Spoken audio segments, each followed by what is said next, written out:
Hello, everyone, and welcome to a brand new episode of Midlife Crisis, the show where I talk about a lot of the DC crossover events, the ones that involve lots of heroes all crossing over together, normally involving a lot of tie-ins and stuff.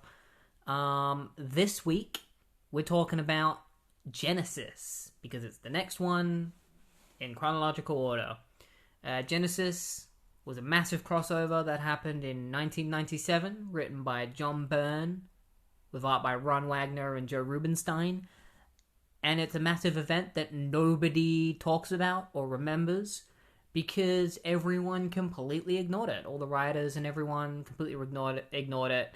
And that's because it involves some retcons that will be explained as I talk about the event.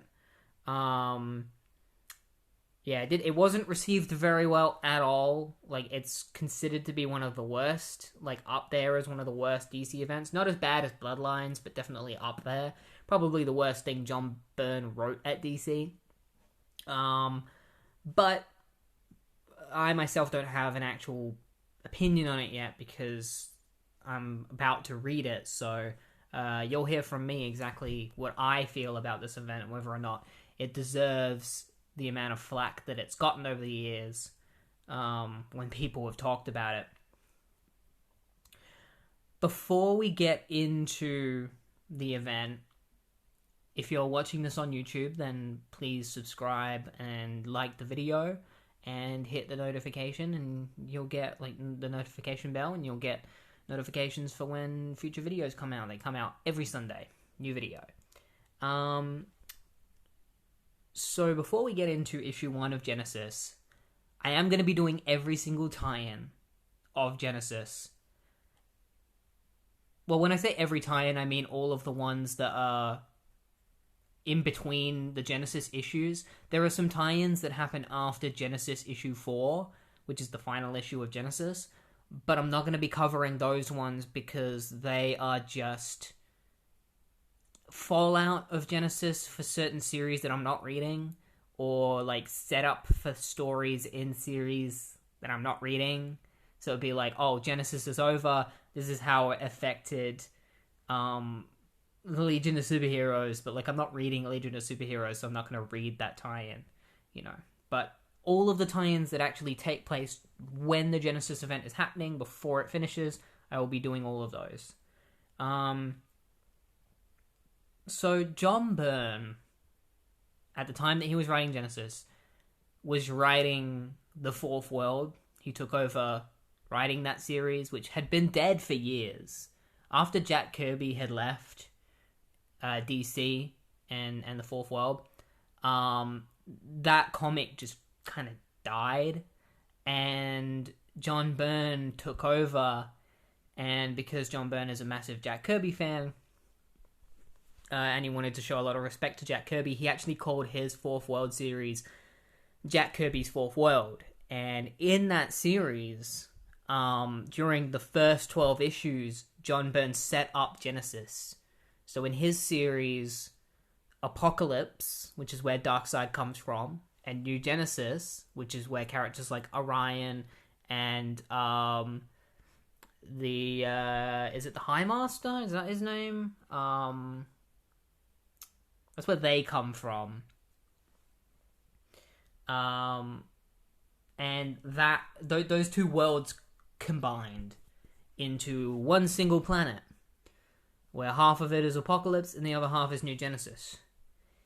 And that's all the setup that you really need for this event. That's all you really need to know.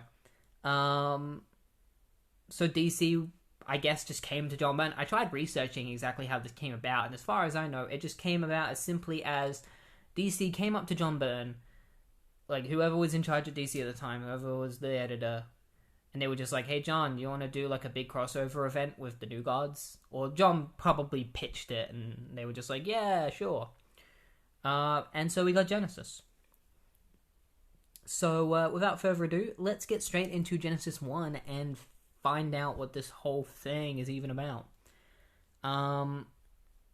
So we started off with Wally West, the Flash, a character that we are a little bit familiar with, is in Keystone City, and he's chasing after a missile that has been shot by the Cyclops gang. I call them that because they look like Cyclops from the X-Men. They've got, like, his visor. So Wally is chasing after this missile, and he tries to catch it because he thinks he can just grab it and dismantle it. But then he realizes that his speed is slowing down for some reason. He can't catch the missile, so instead he picks up a bin nearby and he throws it at the missile, which causes it to divert and hit some private property and explode. And Wally's just like, damn, I wish I didn't damage that private property, but I really had no choice. I had to stop that missile. And he's like, but what's happening to my powers? Why are they fluctuating all of a sudden?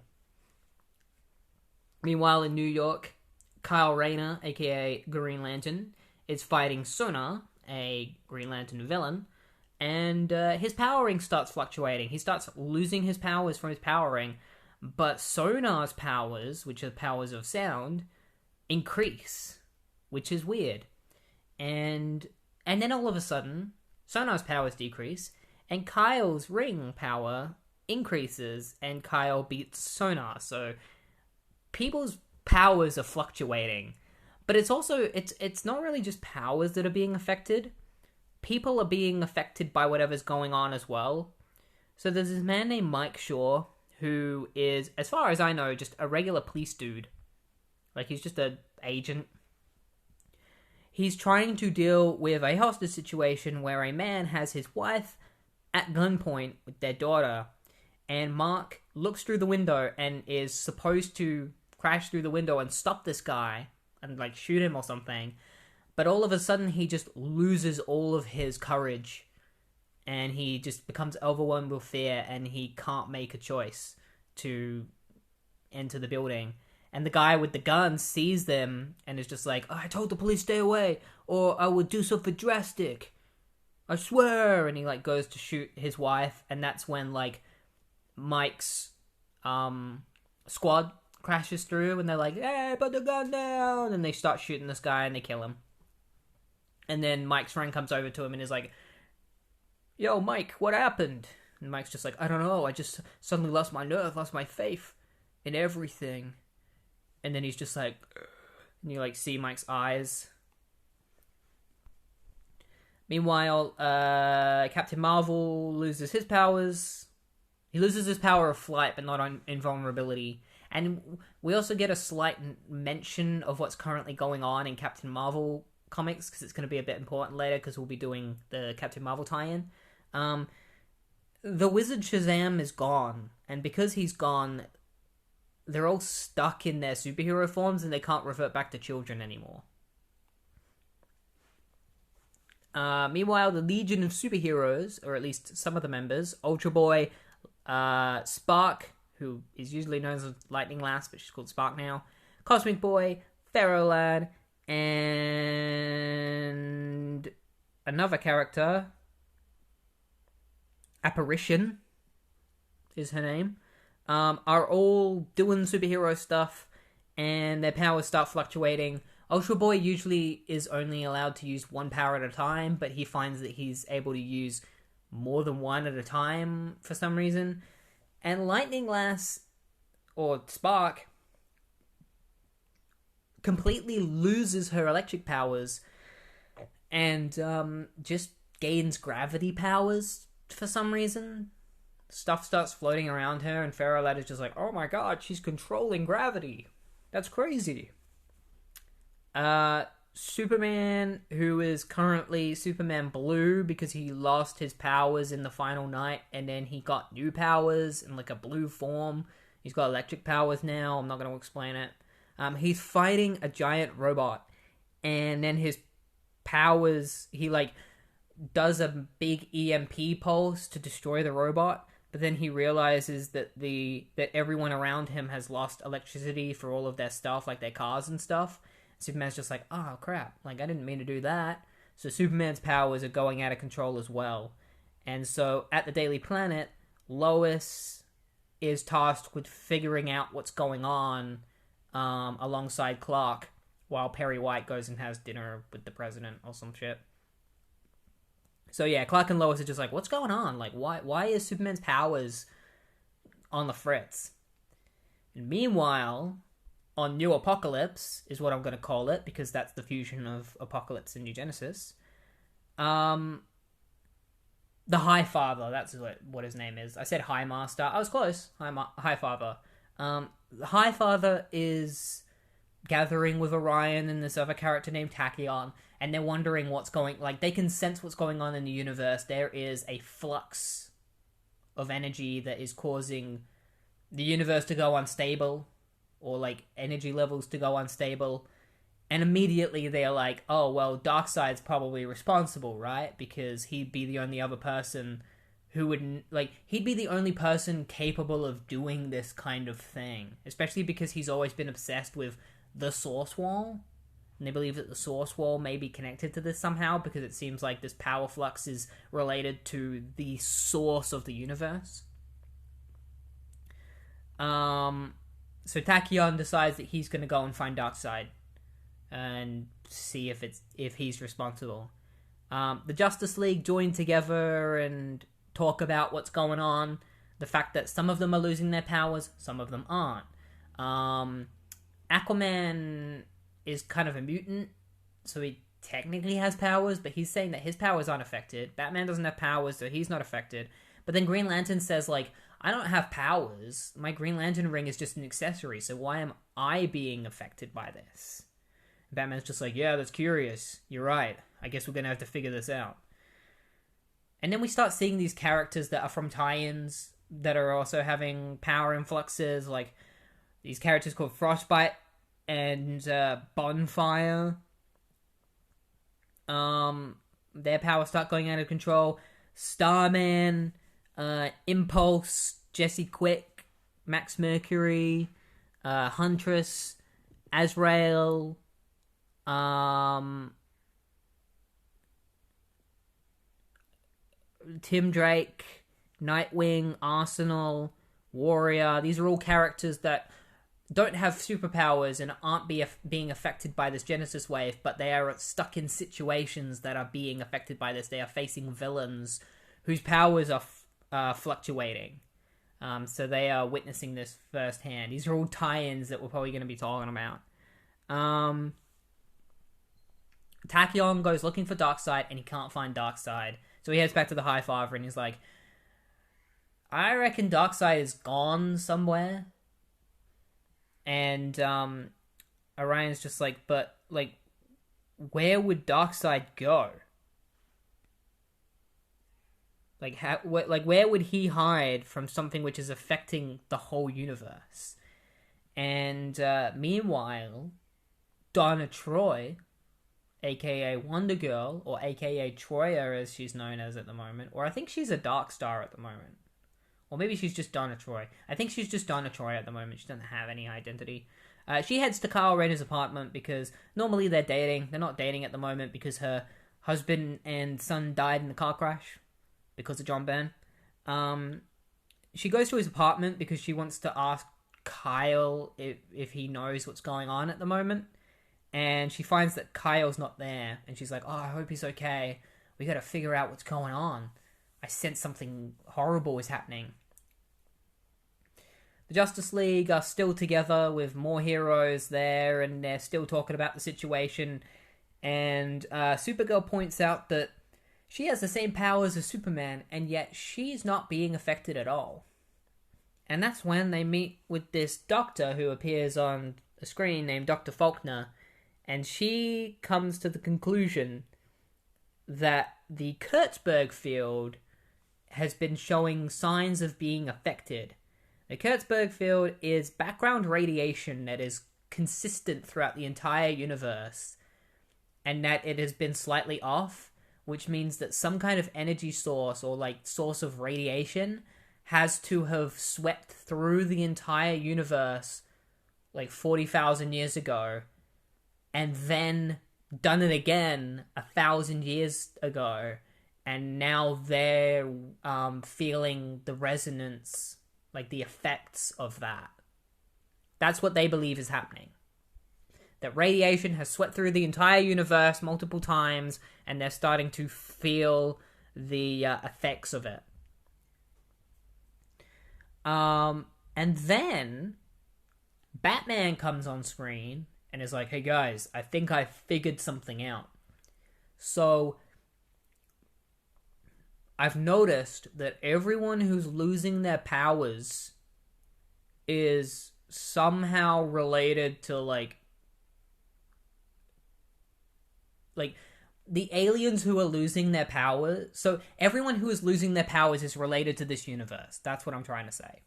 Sorry, I had to wrap my head about how I was going to explain this. Batman explains that everyone whose powers are being affected are from this universe, and that the reason why Supergirl's powers aren't being affected is because she's not from this universe. She's from a pocket dimension, because this isn't the previous Supergirl that died in Crisis on Infinite Earths.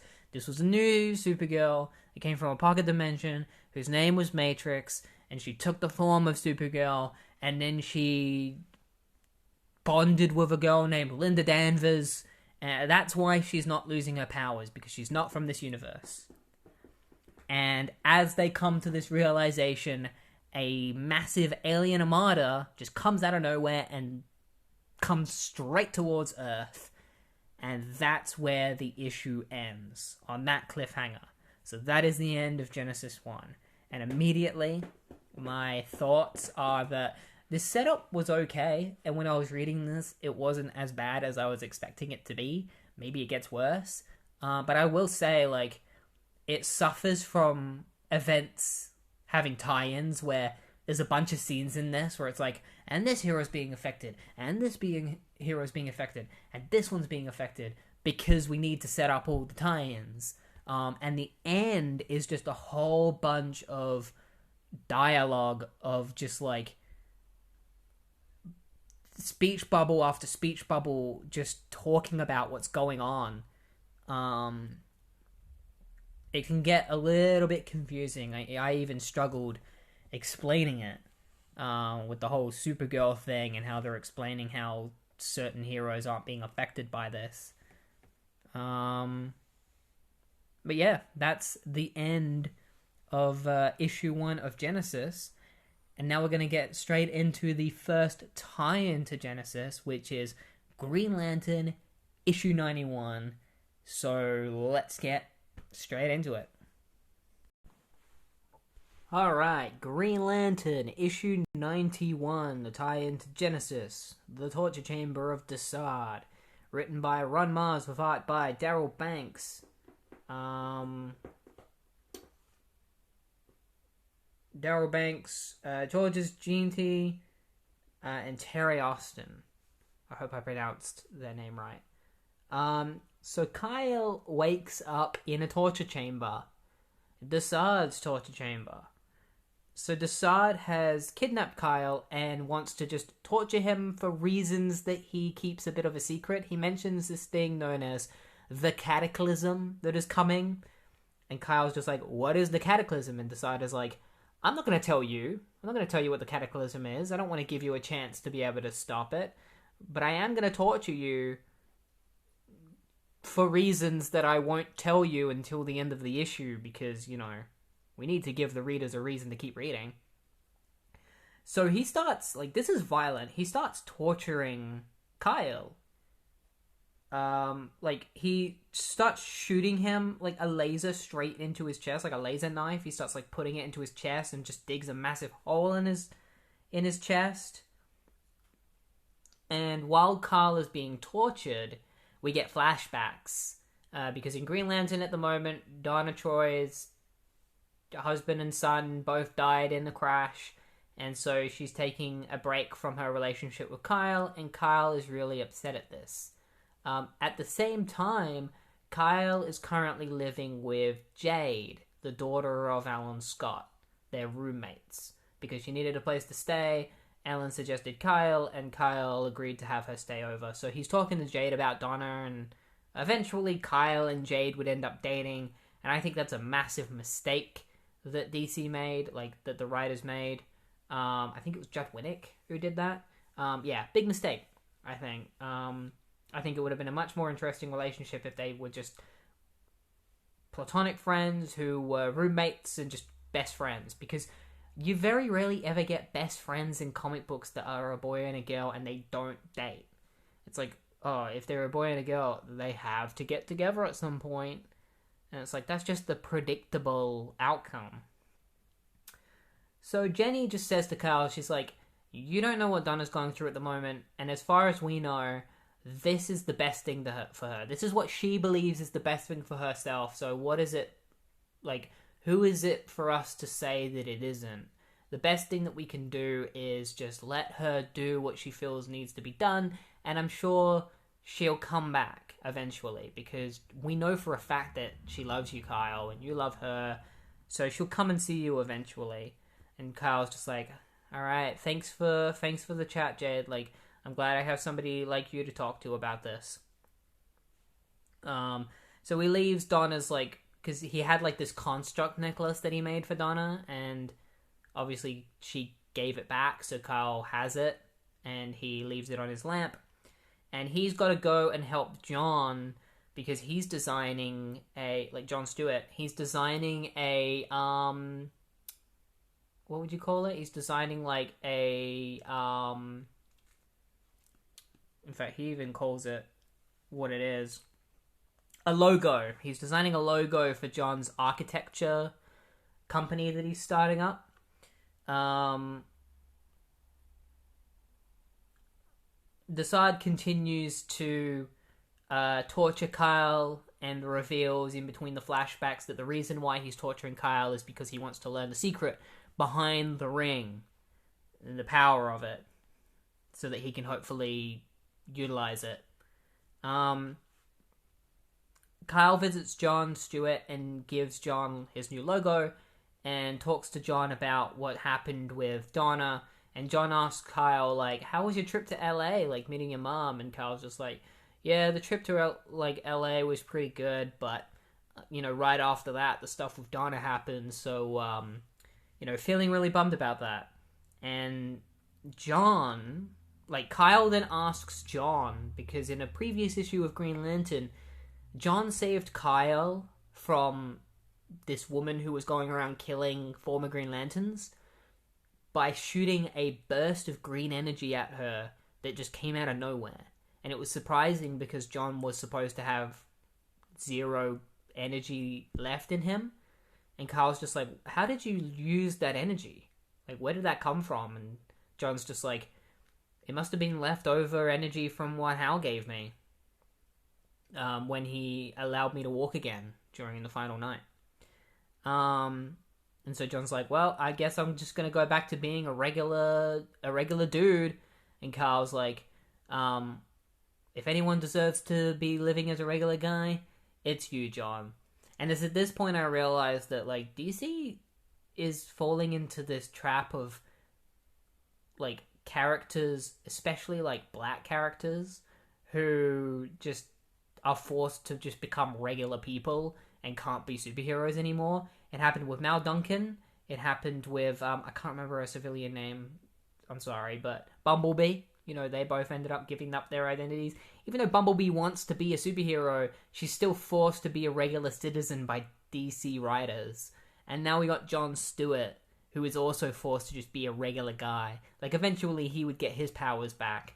But we're still living in a world where Mal Duncan and Bumblebee don't get to be superheroes, and they keep getting shafted, which sucks.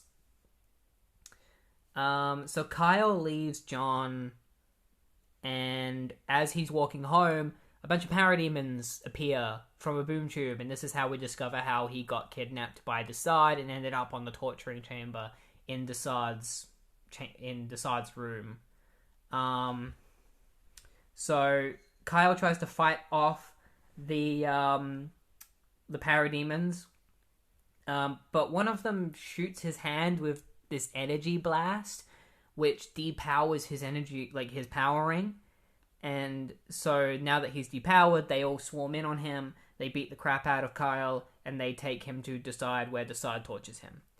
And so Darkseid's torturing has ended now, and that's when he explains to Kyle that the reason why he tortured him was because he was testing Kyle's will, strength, emotion, everything, and he's figured out the secrets to Kyle's powering, because his powering is tied to all of those emotions. Because this was before Jeff Johns retconned that the rings are all specific emotions. At this point in time, the green ring is all emotions and not just one. But whatever. Darkseid explains that now that he knows the secrets to Kyle's power ring, he says to Kyle that, like, that ring is grafted to your DNA, but you have the power to will it onto somebody else if you want to. And Kyle's like, what makes you think I would ever give you the power to use my ring? And Darkseid's like, you're not, like, I'm not expecting you to do it, but, like, when this cataclysm comes, your ring is going to be very important, and I'm going to find a way to use its powers for this upcoming cataclysm. And Kyle's like, why do you keep talking about this cataclysm? And Darkseid's just like, I'm not going to tell you, because you're going to have to read Genesis in order to figure out what this cataclysm is. And a bunch of parademons come in to fight Kyle.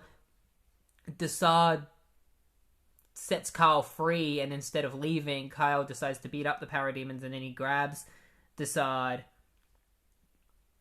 And Kyle's just like, you think I won't harm you after what you put me through? Don't count on it. And Darkseid is like, if you kill me, I'm your only way of getting back to Earth. So if you kill me, you're not going to be able to go back and protect your Earth from the cataclysm. Like, protect your home from the cataclysm. And so Kyle makes the decision to head back to Earth instead of killing Darkseid, so that he can protect Earth from whatever this cataclysm is that Darkseid is talking about. And we leave at the end of the issue with Darkseid saying, you want to look after those cuts, infections can be nasty. And Kyle's like, gloat as much as you want, Darkseid, but this isn't over. And Darkseid is like, oh, you're so right. This is far from over. And that's where it ends. It ends right there.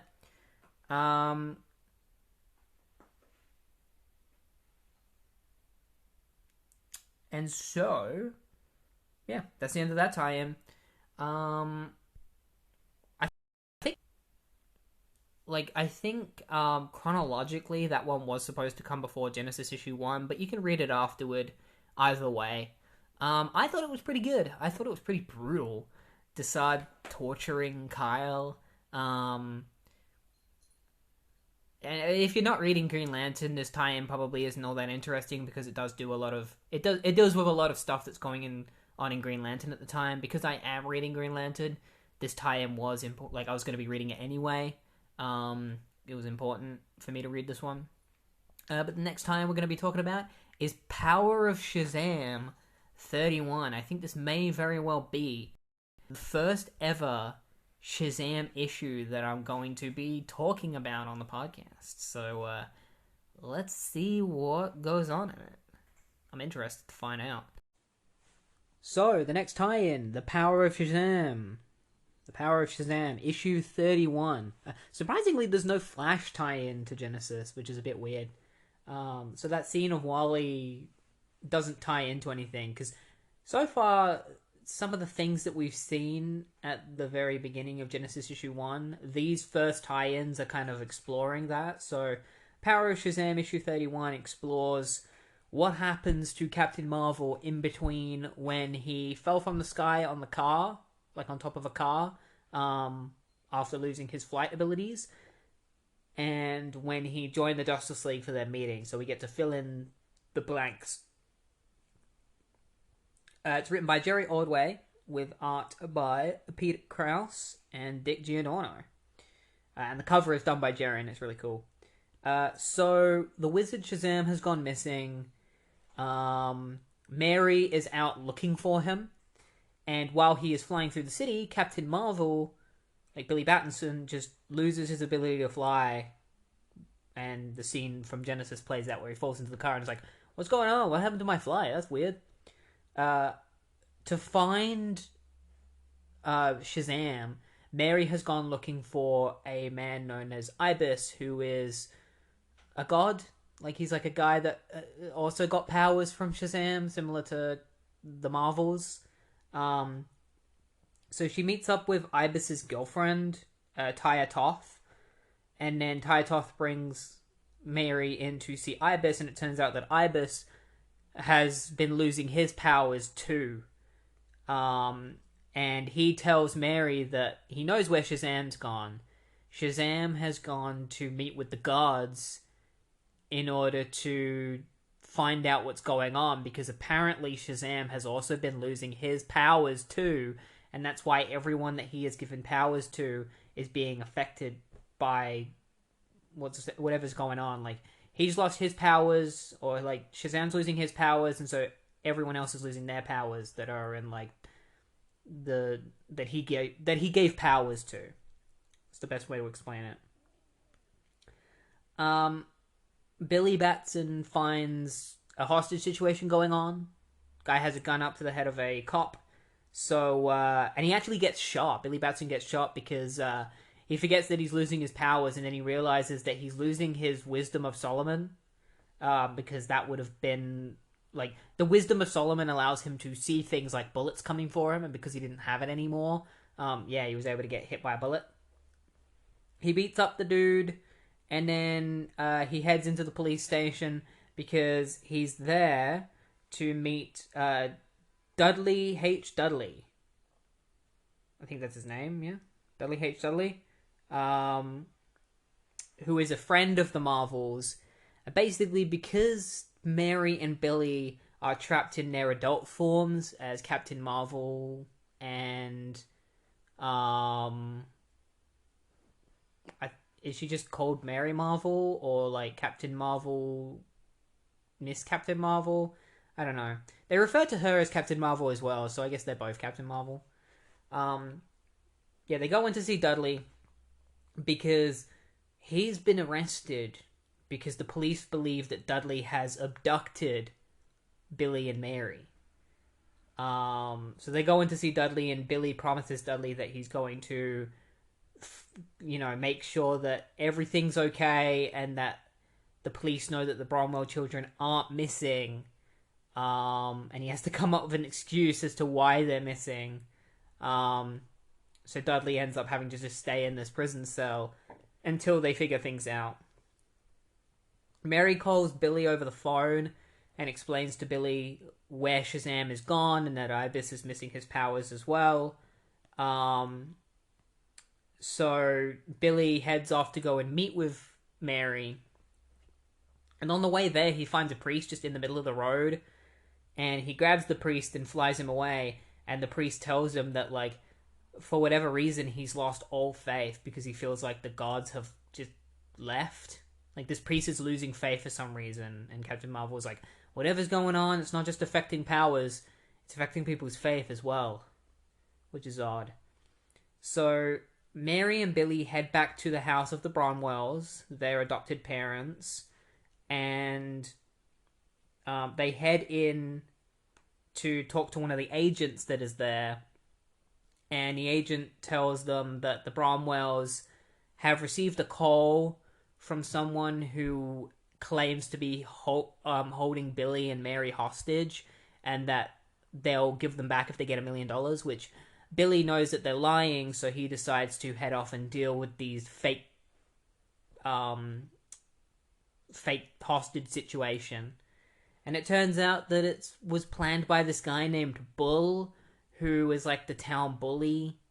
And so, Captain Marvel goes and like teaches him a lesson, like, you've committed a crime, but I'm not going to turn you into the police. I'm just going to tell you to knock it off and stop trying to make this fake, like, stop continuing this fake hostage situation, because Bull's just like, oh, it's just a joke, calm down, man. And so with that situation sorted out, after Bull gets a good talking to, Billy heads back to his parents' house, and they tell the cop that's there to go outside because they need to talk to them privately. And that's when they reveal to their parents for the first time that they are Billy and Mary. So Captain Marvel and and Mary Marvel reveal their secret identities to them. They don't believe them at first, but they're just like, you knew our real parents. Look us in the eyes. You can tell that we are adult versions of them. And the mom is just like, didn't you always say it was weird that we kept hearing thunderstorms in broad daylight? So eventually they come round to it, and they believe Mary and Billy, and they tell them, and they tell their parents that they're going to try and figure out how to fix this. Because their parents are just like, why can't you turn back into Billy and Mary? And they explain that the wizard Shazam has disappeared and it has something to do with it, and they're going to have to figure out how to fix it. So, Billy's dad grabs Billy's Justice League card because he just happened to have it. Like, I guess he found it lying around, and he was wondering what it was. He was just like, I got this thing, and I was wondering what it was. You know what this is? And Billy's just like, that's my Justice League communication device, and it's going off, which means Mary and I need to go and meet with the Justice League because they're probably figuring out what's going on. So Mary and Billy head off to meet with the Justice League, and meanwhile, Dudley gets released from prison because it turns out he didn't abduct them. They managed to prove his innocence. So they head to Ibis, and they tell Ibis that they're going to meet with the Justice League, and they'll be able to fix things, and everyone's going to get their powers back. And so Billy and Mary head off to do just that. They head off to go to meet the Justice League, and that's the end of the tie-in. It ends right there. So the next tie-in that we're going to be talking about is Starman Issue 35.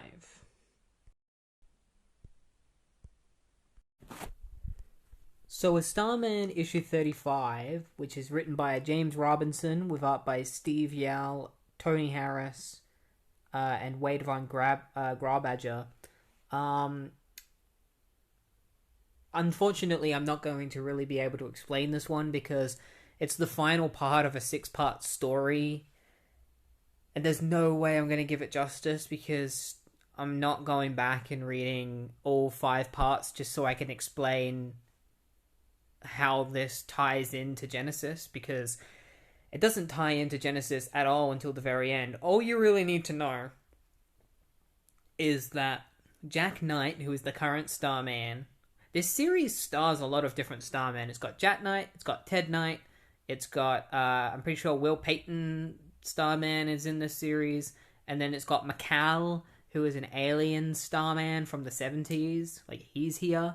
But what happened in the previous storyline, as far as I can gather from reading this issue, is that Jack Knight teamed up with Batman, Alan Scott, and Floronic Man in order to travel into Solomon Grundy's head to try and save Solomon Grundy, and they failed, and Grundy died, and now they're dealing with...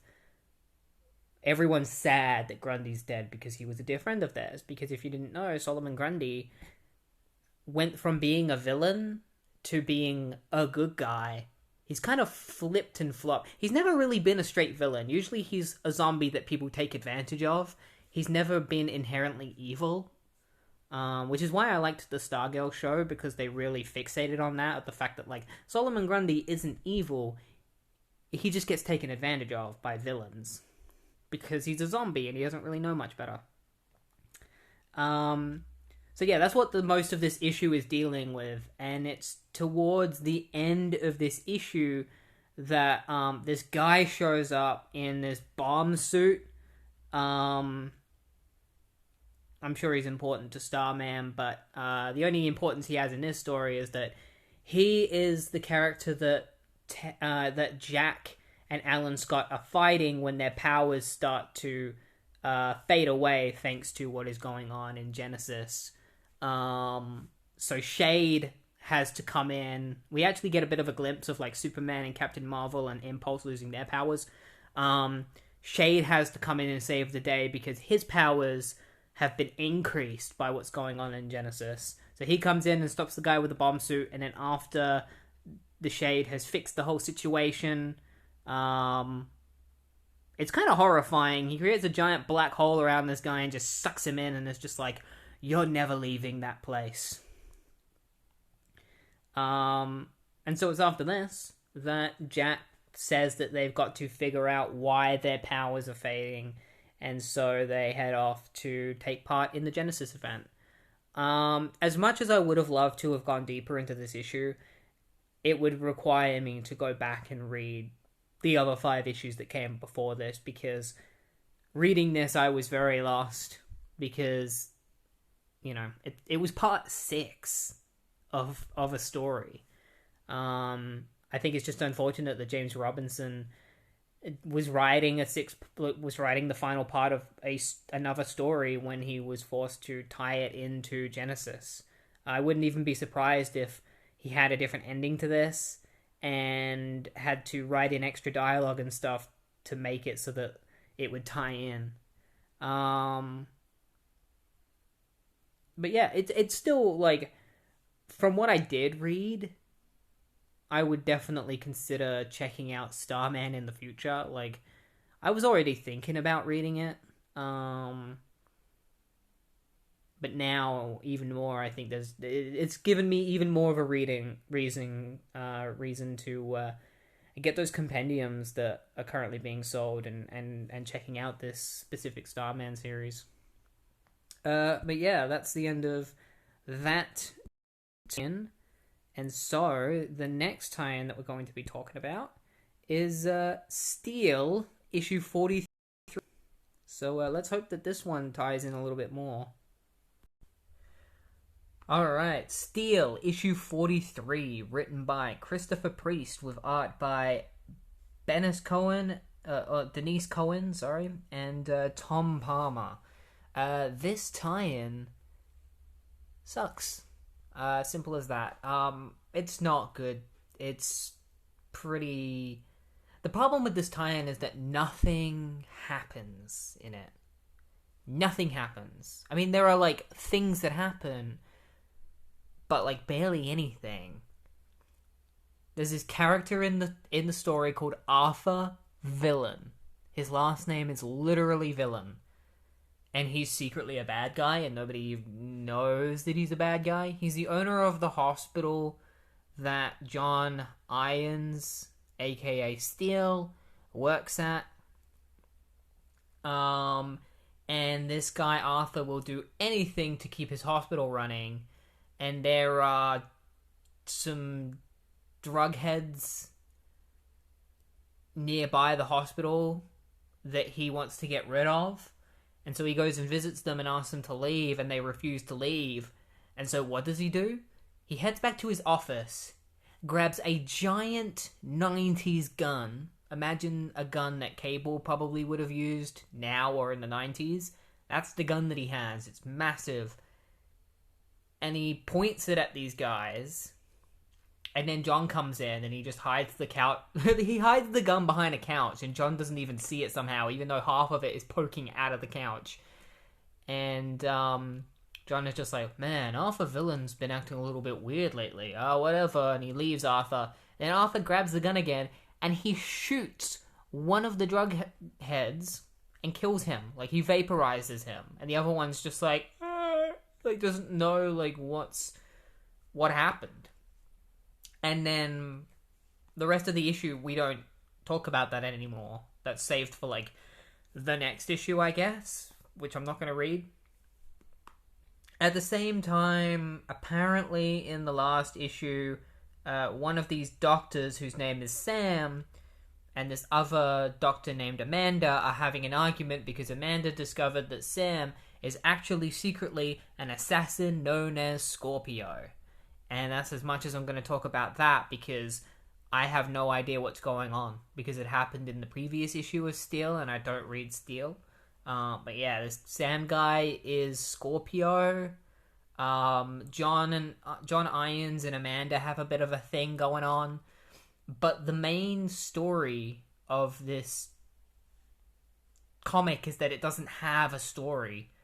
The whole thing is just John Henry Irons is like, I feel something awful is happening. Something feels wrong. Something terrible is happening. Ugh, there's something so wrong. Don't you feel it? There's something wrong is happening. And, like, there are so many points in this issue where John says that something's wrong. That something feels wrong. I swear, it's almost the only thing he says. Either, like, this whole issue, it's either something's wrong and I've got to find Superman. So the only time you see Steel do anything in this comic, because most of this comic, it's just John. There's not very much Steel at all. And when he does finally become Steel, he doesn't do anything except look for Superman. He doesn't fight anything.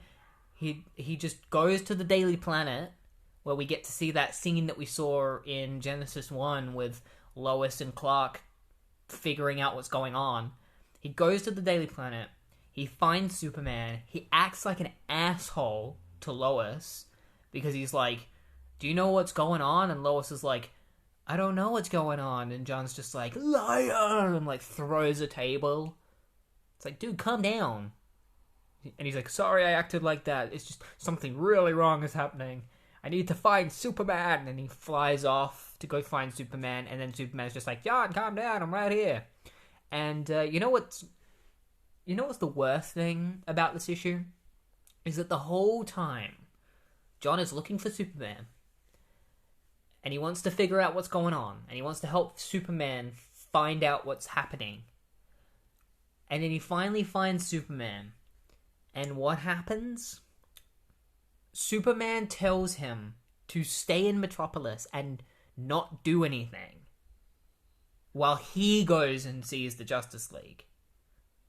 So Steel is upstaged in his own comic by Superman. Superman is the guest star who appears in like 3 panels, and yet he's the one going and doing important things, while Steel, in his own comic book, doesn't get to do anything. He has to stay behind in Metropolis. It is complete crap. And that's the whole issue. That's the whole tie-in.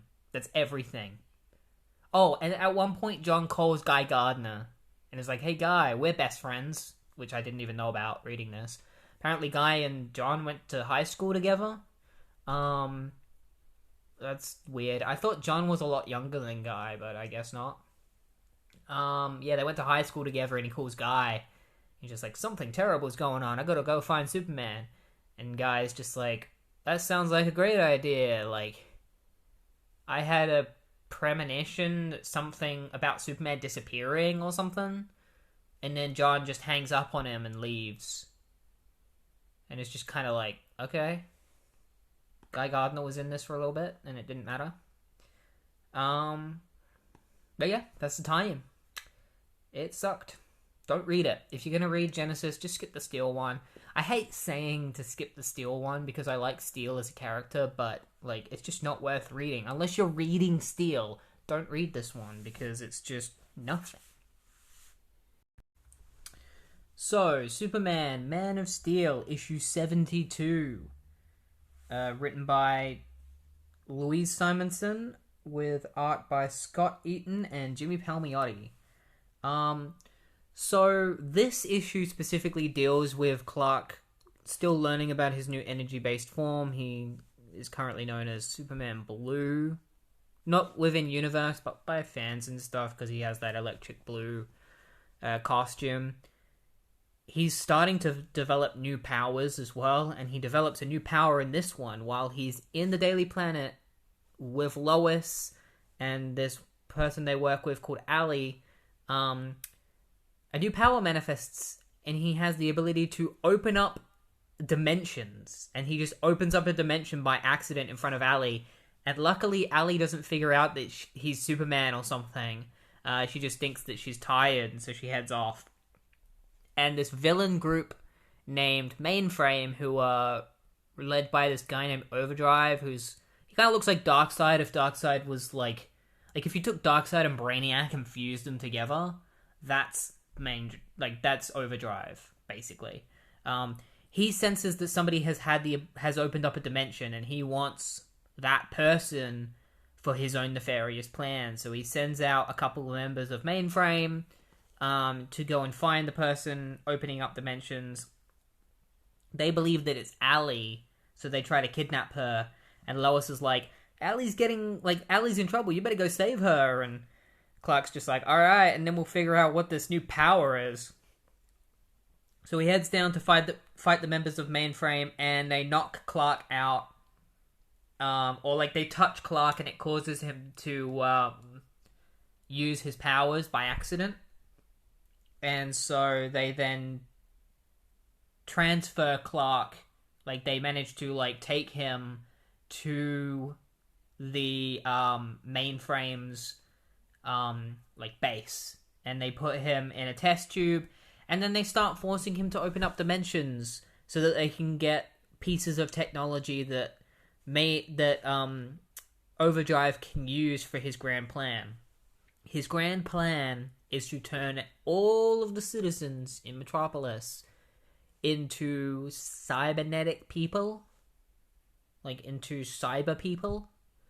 And the thing that kind of sucks about this story is, overall, I think the story is fine. But one of the disappointing things is that we don't actually get to explore any of these dimensions. The first one they open up, we don't even get to see it at all. They open it up, and one of the Mainframe characters goes in and then comes out in, the next panel, and is just like, I went into the dimension, I got the thing that you wanted, and the reader doesn't get to see it. And then the second one, we get to see what it looks like from the outside, but we never actually get to explore it. But in the second dimension that they open up, there is a replica army. And so Overdrive needs to figure out how they were able to replicate these cybernetic people in this other dimension so that he can use it to replicate everyone in Metropolis to become cybernetic. And he succeeds in stealing that too.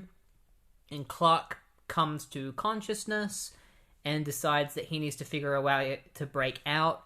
So he concentrates on his abilities and figures out how to open up a dimension inside the test tube that he's stuck in.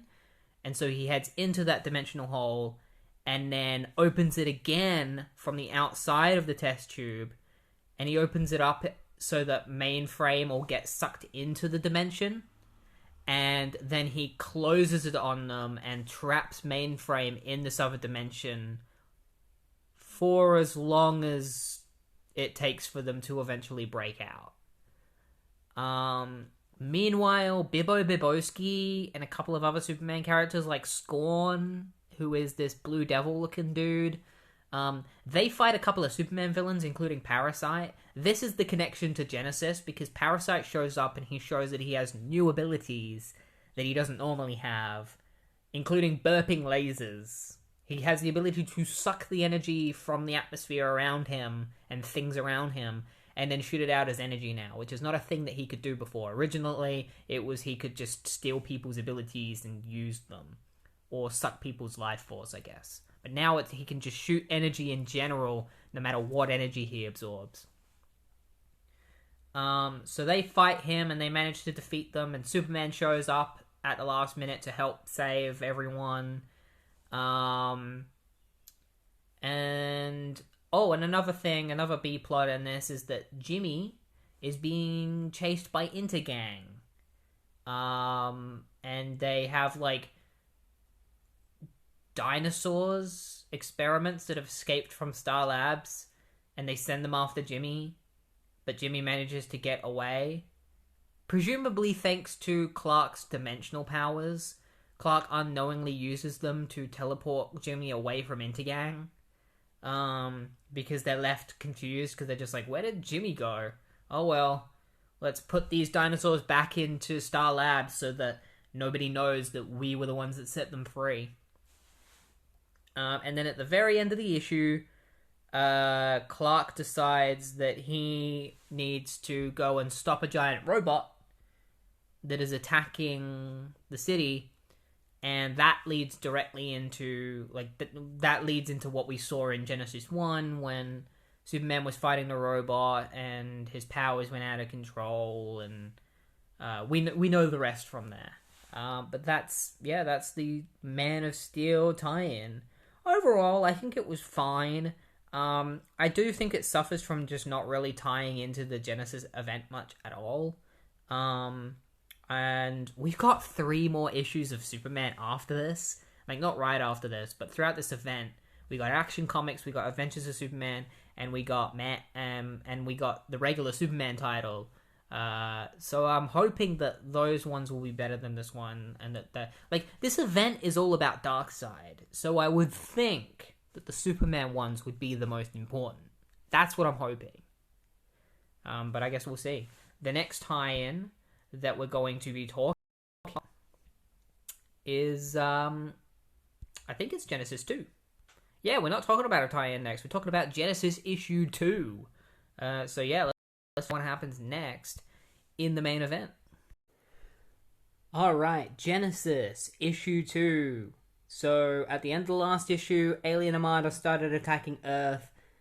The Justice League and most of the heroes that are playing a role in this event watch the ships come towards Earth, and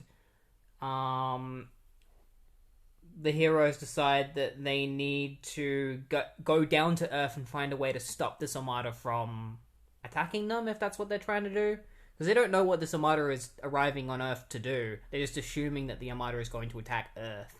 So they use a teleporter to get back down to Earth. Meanwhile, the New Gods continue trying to figure out what happened to Darkseid because he disappeared.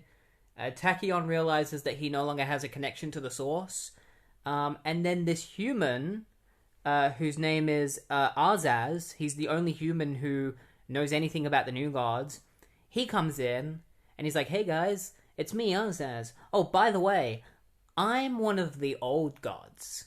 And he sheds his human form and becomes his old god form, which is this golden armored guy. And he's one of the first gods that ever existed. So the High Father and the other new gods just bow to him. And he's like, now, we all must act before this age of the fourth world is swept clean from the universe and the time is made ripe too soon for the coming of the fifth world. And what does he mean by that? The High Father actually explains it a little bit later. Earth citizens see the Armada coming to Earth, and they start getting, worried about this. And meanwhile, in Gateway City, which is apparently the city that Wonder Woman looks after now. I thought she was in Boston, but apparently she's not in Boston anymore. John Byrne has put her here. She's not here at the moment, so they don't have Diana to help protect them. But then Artemis shows up, who was the new Wonder Woman, and then she died. She's back alive somehow. I don't read Wonder Woman, so I don't know how. But she shows up, and they're like, man, we don't want this broad protecting us, because the police are trying to keep all these citizens back from causing mass hysteria, and they're getting a little bit too rowdy, and Artemis shows up to stop them, and she just starts beating the crap out of these people. And they're just like, without Diana here, we don't know how we're going to keep all these people back. And that's when Hippolyta shows up and is like, Wonder Woman might not be here, and we might not be as strong as her, but we should be enough. And she shows up with Donna Troy, and they help keep back.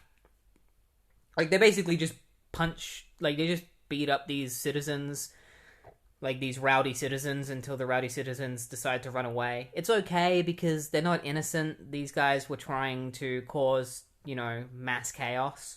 And then Hippolyta talks about the fact that apparently on Themyscira, a bunch of the Amazons have turned back to clay, and it's because their gods have abandoned them. And they are assuming that there is a reason behind the gods' disappearance, and they're going to try and figure it out. Because a lot of this comic is everyone trying to figure out what's going on. Speaking of that, a group of people head to this town where there's apparently been 20 suicides in recent times. They find a nearby church, and the priest there says that everyone who has killed themselves has just lost complete belief in faith, and that's why they killed themselves. And it's related to the fact that these people they somehow know that everything is coming to an end, and that's why they're killing themselves. Superboy is in Hawaii, and the Ravers show up, which are a team of superheroes who Superboy goes on adventures with. One of them is Sparks, the character that was introduced in the Superboy tie-in to Bloodlines. She's still a character, and she's still just Livewire. I will continue to say the fact that Livewire is a rip-off of Sparks, and I think Kyle Kessel deserves some compensation for the creation of Livewire because, they ripped him off when they created that character. So they decide that they're going to teleport using this character named Mannix. He's going to use his powers to teleport them, or not Mannix, Marks, sorry. To teleport them to the source of everything that's going wrong. And instead, something else teleports them to this big, massive white dimension. We don't get to see who they're talking to, but they refer to this person as probably God himself. I guess we'll find out possibly about that later. In Gotham City, Robin, Huntress, and Catwoman talk about what's going on and how they've been losing their faith in themselves and their confidence. And then Catwoman makes she quotes Hitler for some reason. She's like, I read something once that Adolf Hitler said that 100 cowards do not make one brave man. I never thought I'd draw anything like inspiration from that monster. But maybe we can put the lie to him. Maybe we can put the lie to him at least. And it's like, why? Why did she... Like, John, why did you have Catwoman just, like, casually quote Hitler like that? Like, yeah, she called him a monster, but, like, why have her quote him at all? It's a bit weird. So, Superman and the other heroes all head to talk to the president. And Superman's like, maybe I should go up and talk to the Armada. And the president's just like, you're not as strong as you used to be, and so it's probably not a good idea to send you by yourself. And Batman's like, well, yes, Superman may be different now, and he may have different powers, but he's still probably the best person to represent us. But if just in case he's not strong enough to fight this Armada, if he needs to, let's send him off with like a group of heroes. So Superman alongside Supergirl, Martian Manhunter, Green Lantern, they all head off to talk to the alien Armada. Meanwhile, Darkseid's forces just starts attacking Earth. Different parts of planet Earth and different heroes.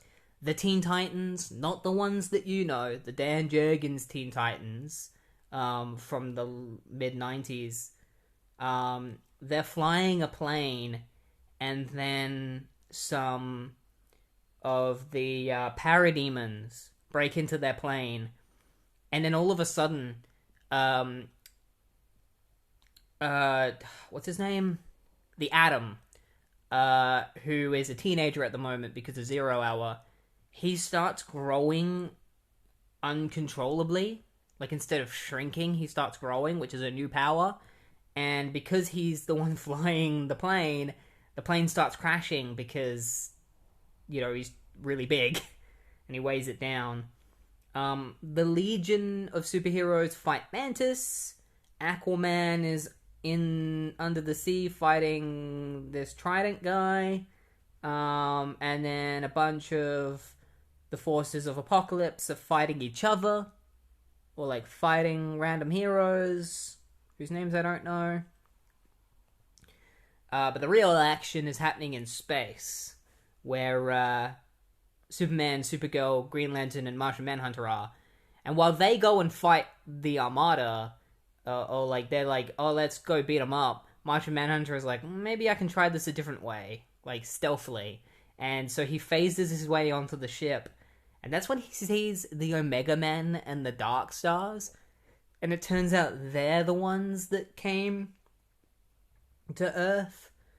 The Dark Stars are basically just another type of lantern. Like, they're similar to the Lantern Corps, except instead of being powered by rings, they're powered by suits.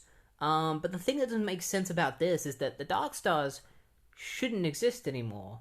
Because in Green Lantern, there was this crossover event that ended with the Dark Stars disbanding. So the fact that they're even here is like, why? Like, they don't exist anymore. So the Dark Stars say that the reason they've come to Earth is because they sense that this unknown power is coming from Earth, and that they will have to destroy their solar system because they think that's the best way to get rid of this power that's ruining everything. And that's when the High Father comes in and is like, don't do anything rash, I've come to explain everything and give you a giant lore dump. So basically, there was this planet that blew up, and that's what created the God Wave. The God Wave traversed its way through the universe, creating all of your gods, and then it rebounded on itself and created superheroes. That's the best way to explain it. And now it's rebounded again, and on the third wet rebound, it's going to destroy everything, and then a new universe known as the Fifth World is going to be born, and that world is going to be nothing but chaos, and it's going to be awful. It's going to be freaking terrible, and we don't want that to happen. And then he explains to the heroes that the new gods have created mother boxes off-panel that will allow a certain number of heroes to have their powers so that they can go into the God Wave, like into the depth of the God Wave, which by going into the depths of the God Wave, they risk not only changing their powers, but also they risk death. But it's the only way they're going to be able to stop it is by going into the God Wave and destroying the core or whatever. Like, they have to destroy something and they'll destroy the God Wave. We don't really know what they have to do. We'll find that out in later issues, but there aren't very many mother boxes left, and they won't last very long, so they got to do this as soon as possible. And in order to figure out who gets to use the mother boxes, they draw straws. And so they start drawing straws, and that's the end of the issue. That's where it ends. This series is getting, like, I wouldn't say it's bad. I would just say it's like it's interesting, because I'm like, where is this going? And also because not very much happens in issue 2. You know, they go to see the Armada, and then they meet the High Father. The High Father explains everything, and then they draw straws to see who's going to go on this big mission. And that's pretty much everything that happens in the second issue. But now that we're done with issue 2 of Genesis, we're going to move on to some more tie-ins. So let's go. Okay, so the first tie-in we're going to be covering after issue 2 of Genesis is Azrael Issue 34, written by Dennis O'Neil, with art by Vince Giordano and James Pascoe. I'm guessing this whole series is really weird, but this issue is really weird. So, the city that Azrael was in is being overwhelmed by parademons, and so he goes and he visits this witch woman whose name is Glinda, who basically just tells him that, like, they're in a dire situation, the forces of Apocalypse are coming down and destroying everything, and that this is Azrael's time to prove that he is the hero that he wants to be. And then a parademon shows up, and Azrael can't understand what it's saying, but Glinda can, and she explains to Azrael that the parademon wants his soul, and Azrael needs to fight the parademon, and he just gets punched by him, and Azrael is just like, fuck this, and so he runs away. Literally runs away. She's like, see ya. And so Azrael runs away like a coward, and decides that he's going to head to Gotham City in order to find help with this parademon chasing him. He jumps on top of a train, and when he lands on top of the train, the parademon shows up and reveals that it is slowly learning how to speak English. And Azrael is then like, behind you! And there's a tunnel coming from behind, and Azrael ducks, and the parademon is knocked off the train by the tunnel. And then Azrael hears a noise coming from inside the train, and he finds these two guys trying to steal this little kid's shoes. So he jumps into the train, and he knocks them out, and then he gets to know the little kid, and the kid's name is Willie Ronton, and he's looking for his dad. His name is Samuel J. Ronton, and apparently he lives in Gotham City. And Azrael agrees to help Willie find his dad. And then the parademon breaks into the train again, and Azrael is just like, behind you! And the parademon is like, another tunnel? And then Azrael just kicks him through the hole, and the parademon falls out of the train. And then Azrael and Willie jump out of the train and head off to Gotham City together. And Azrael calls up Oracle and asks her where Samuel J. Ronton is. And so she gives Azrael the whereabouts.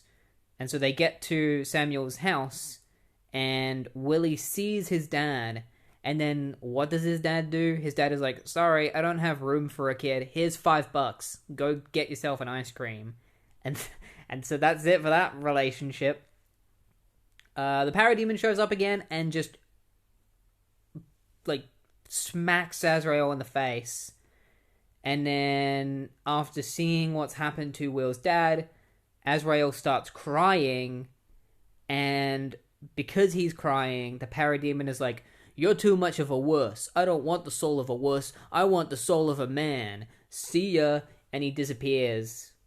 And then Azrael is like, something Glinda said, compassion is always the greatest weapon.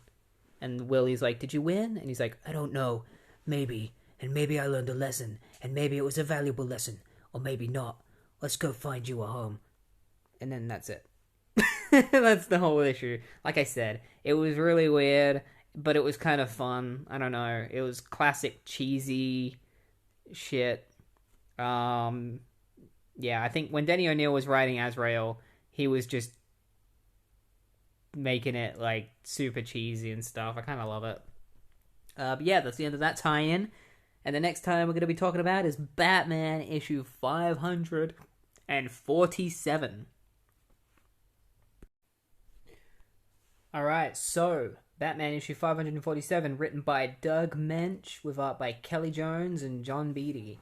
So unlike the Azrael tie-in, which deals with the parademons facing Azrael, this issue doesn't have Batman dealing with parademons or monsters or anything. Or it has him dealing with a certain type of demons, and that's inner demons. This issue decides to deal with one of the side effects of the God Wave, which is the growing despair and loss of faith in people, and the looming threat of suicide that is happening, and how this is affecting everyone. Ironically, Batman isn't affected by this, and that's probably because he is already full of despair and depression and stuff. Which, I always like it when stuff like that doesn't affect Batman.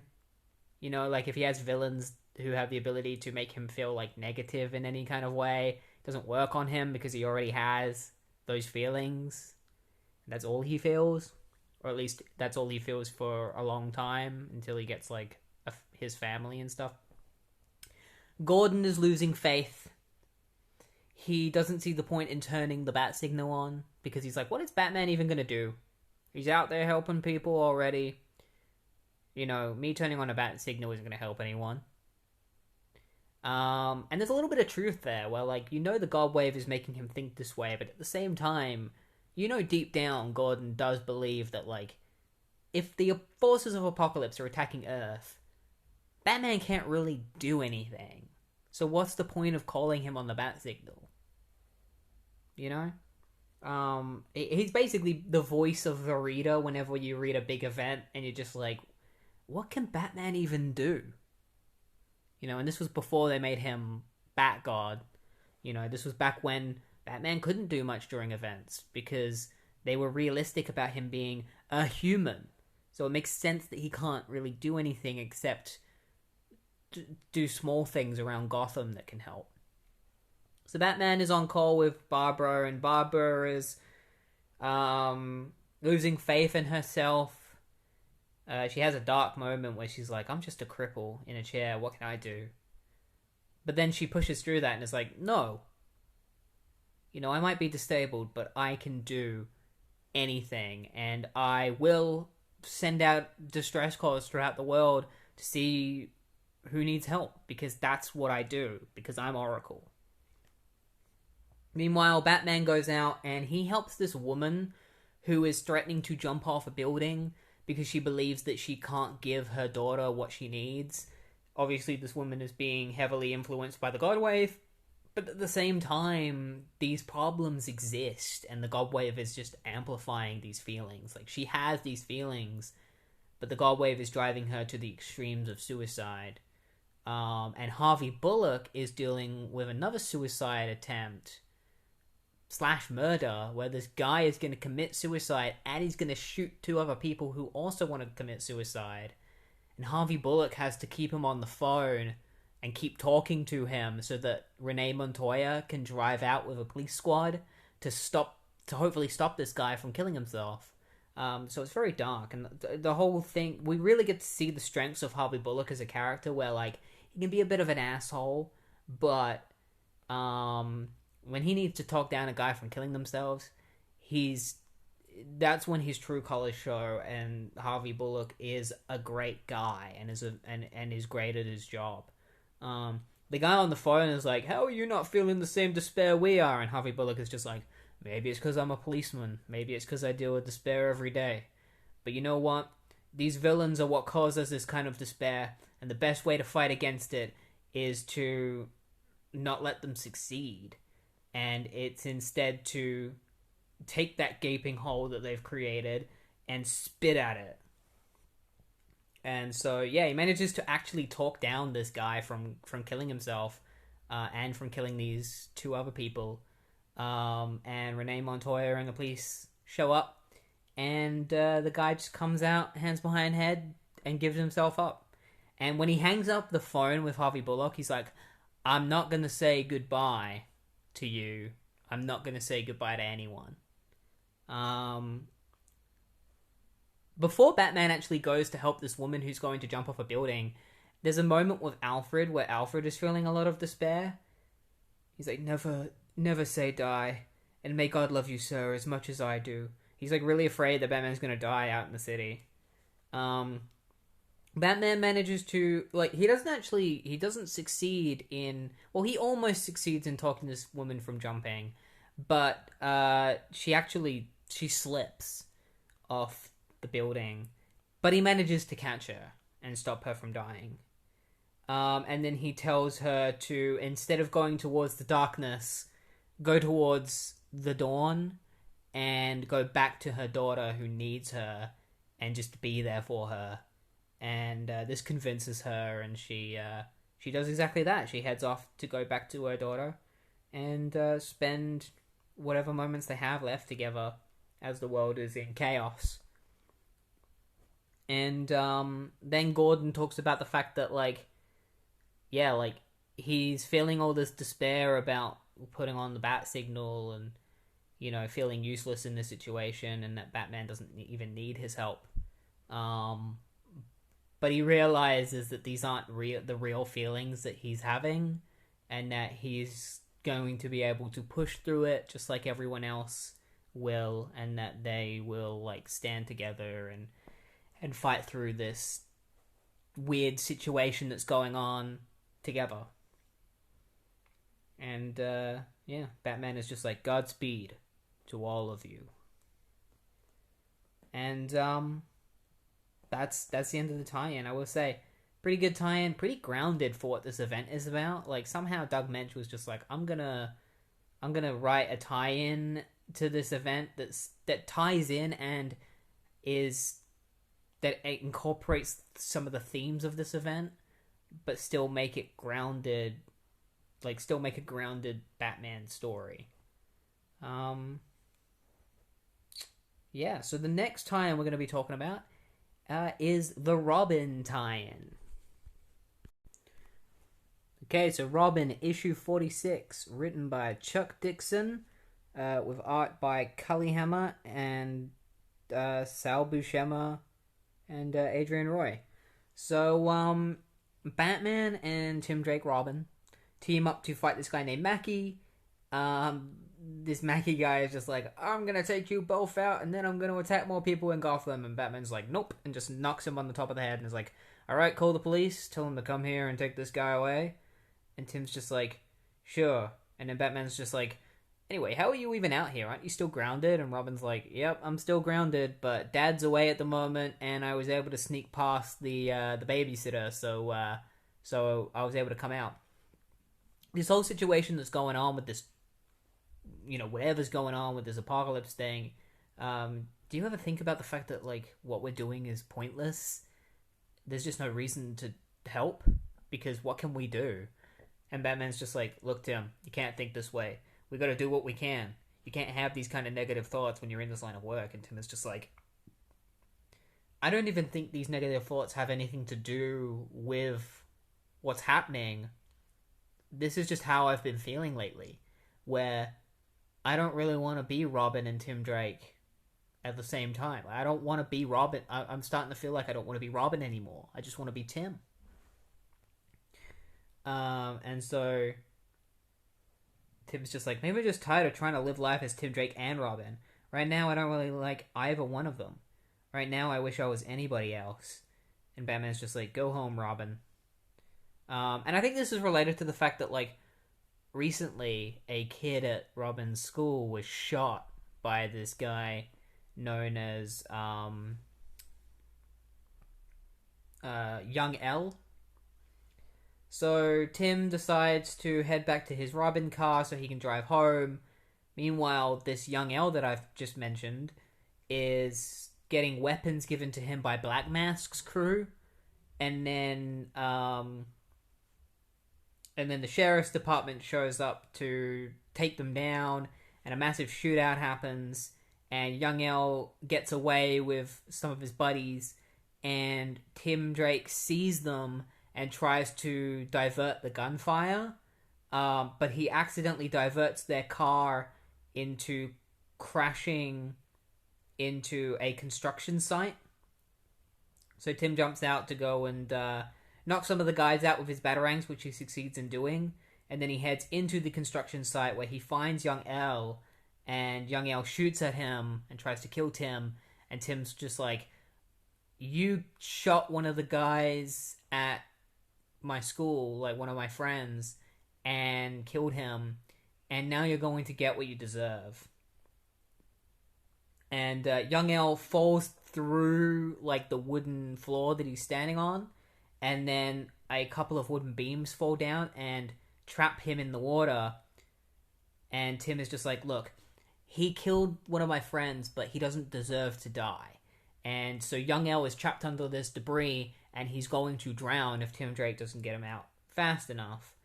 And Young L is like, why are you even trying to save me? Like, I killed your friend. And Tim's just like, because I'm not that kind of person. I'm not that person that holds grudges where I'm going to let a person die. Instead, I'm going to save you and then hand you over to the authorities, because that's what should happen. Tim reveals that he has a rebreather that he can use on Young L. But Young L refuses to take it, and he begins to start getting tired, and Tim is running out of ways to help him. And then eventually Young L submerges into the water, and Tim tries to give him air with his own mouth, and Young L refuses to take the air, and he drowns. And so Tim leaves the construction site, and the sheriff is just like, these things just happen sometimes, right? You gotta pick up and move on. And Tim's just like, I've heard enough of cheap words and false sentiments for one night, Sheriff. And I heard them all coming from me. And it ends there. It just ends with Tim failing to save this guy from this criminal from death. And so now he's got another thing that's going to be weighing on him probably in the future. Robin issues. Yeah, who knows? Maybe I'll read Robin in the future. I just don't have the time to read the whole series, but it's definitely on my to-do list is to read Tim Drake Robin at some point. I mean, I am going to be reading, like, Nightfall and stuff eventually, so that leads directly into the Tim Drake Robin series. But that's the end of that tie-in. And so now we have one more tie-in to talk about in this episode, and that is Aquaman Issue 37. So, yeah, let's do it. Let's talk about Aquaman Issue 37, written by Peter David, with art by Jim Calafiore and Peter Palmiotti. I hope I pronounced the names right. You know, this is actually a good tie-in to end on, the Aquaman one. We follow a parademon throughout this tie-in, whose name is 3G4.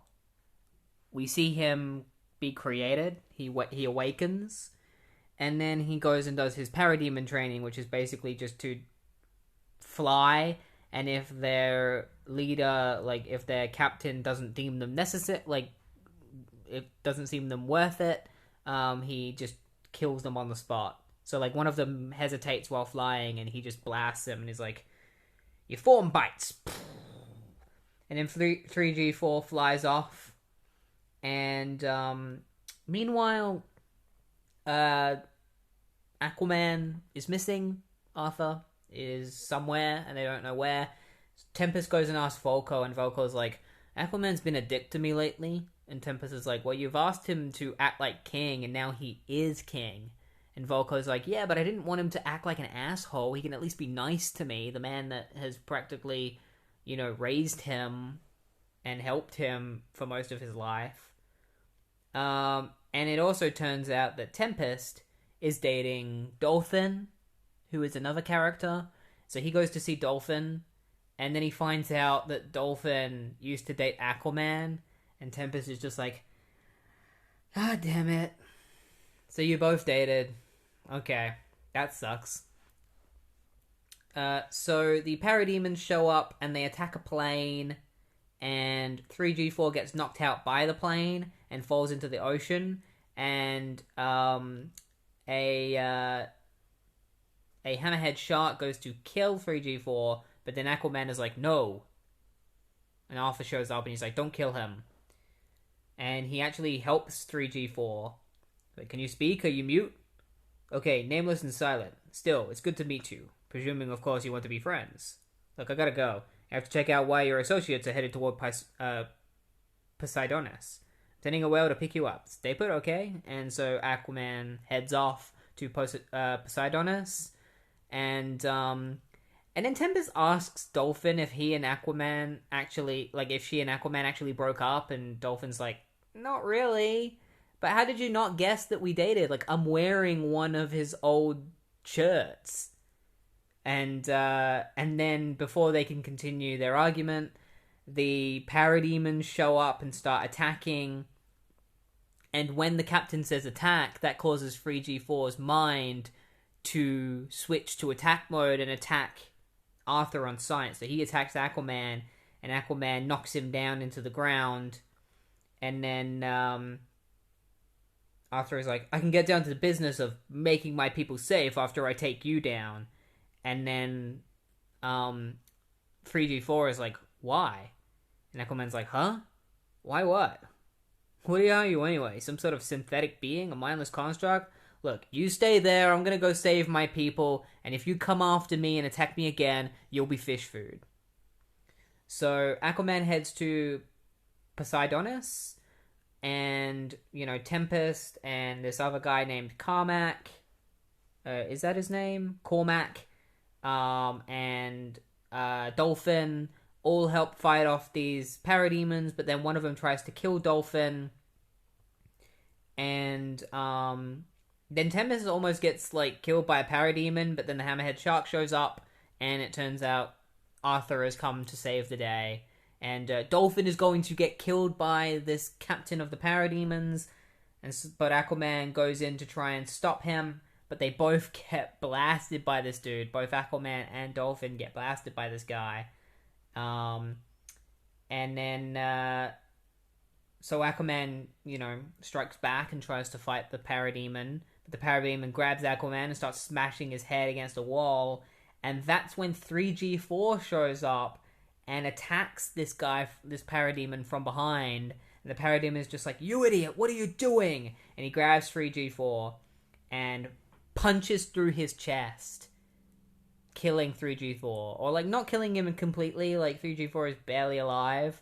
But Aquaman decides to go after this Captain Parademon. But this Parademon manages to teleport away because he sees that he's outnumbered. And then Aquaman goes down and sees 3G4 and is like, why? And 3G4 is like, why not? Before he dies. And he's like, why not? And then he dies. And then it ends with some text that says, and in finding a sense of himself, he passes on, thus being the first Parademon to, in a sense, live. And so ending while giving meaning to one demon life. And, yeah, that's where it ends. I really liked that tie-in because the idea of having, like, a Parademon who, like, showing how the Parademons are capable of being actual, like, having actual personalities and stuff and learning and being good guys. This is kind of the setup to, I think without these kind of stories, we probably never would have ended up with stuff like the Parademon that appears in the Secret Six, the one that becomes a good guy. Like, we wouldn't have that stuff without stories like this written by Peter David that came up with the context of Parademons having the ability to be good and to learn and adapt to human life and become actual living beings with a purpose. You know, so I like that tie-in a lot. And on that note, that is the end of this episode of the podcast. This episode of Midlife Crisis. And the end of part 1 of Genesis. So join me next week for Genesis part 2.